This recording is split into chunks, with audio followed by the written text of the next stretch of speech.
Aera 51. Bienvenue à Aera 51, une ville où se croisent dieux, démons, yokai et monstres de toutes les mythologies. Au milieu de ce chaos, McCoy, une détective aussi redoutable que mystérieuse. Entre enquête tordue, gunfight et humour noir, Aera 51 mélange polar et fantastique dans un univers aussi bizarre que fascinant. Aera 51, c'est exactement le manga qui te rappelle pourquoi tu aimes lire des mangas.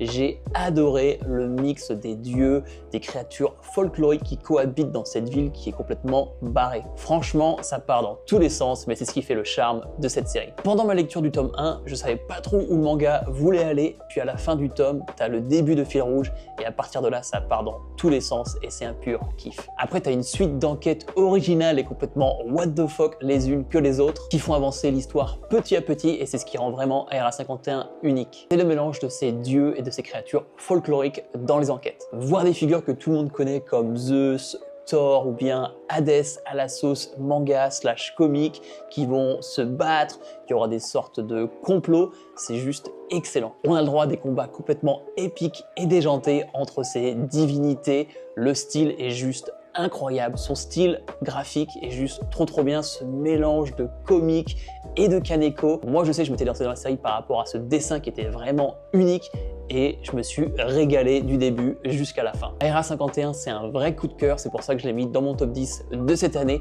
et j'ai tellement aimé ce manga et ce mangaka que j'ai envie de me faire son full set.